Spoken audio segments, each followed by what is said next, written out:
said, God wants to believe. There is still much to thank God for, even while in the midst of inconsistency. Because we know something. No, forgive me. Let me rewind and go get that one more time.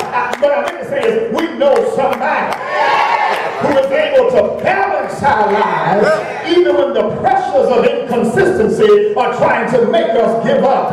In fact, every time I think about giving up, he is the one constant that encourages me to run this race just a little while longer. As a matter of fact, every time I think about throwing in the towel because of the pressures of life, he is the one consistent constant that constantly offsets and counterbalances the inconsistencies of life all around me.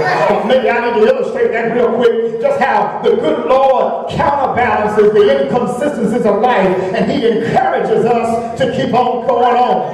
When I'm down, he picks me up. When I'm wayward, he turns me around.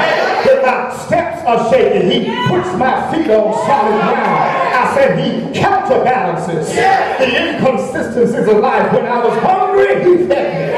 When I was thirsty, he gave me water to drink. When I was lonely, he came to see about me. When I was foolish, he forgave me. When I was weak, he strengthened me. When I was troubled, he walked with me. When I needed companionship, he talked with me and he walked with me and he told me that I belong to him. I said he counterbalances the inconsistencies of life. When I was sick, he healed me. When I was in need, he provided for me. When my heart was heavy, he shared his word with me. Let not your heart be troubled. You believe in God, believe also in me. When I was in sin, he saved me. When I was guilty, he died for me. Bless your poor blood. I don't know who I'm preaching for, but the Holy Ghost will have you to know tonight. Don't give up.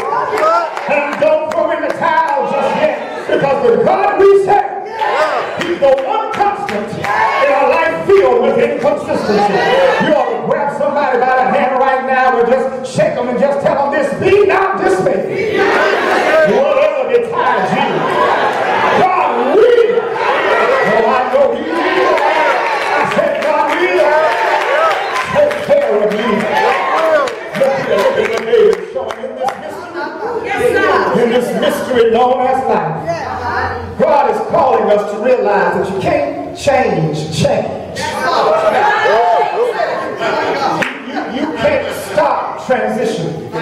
No more than a blade of grass in a torrent of the waterfall. No, the quest is when transition comes and presents us with inconsistencies, that we need to learn, instead of contemplating throwing in the towel, to trust in the one universal principle that's been constant all the way through.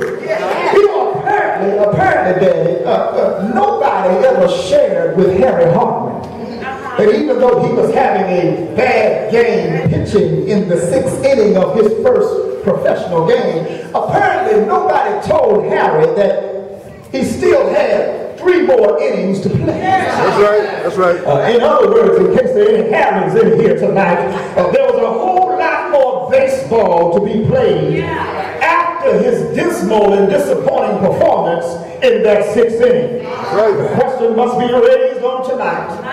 How many of us have prematurely thrown in the towel, resigned from the assignment, and walked away from the mounds of life while still in the 6th inning of the game of life, thus negating what God is able to do in the 7th, the 8th, and the 9th?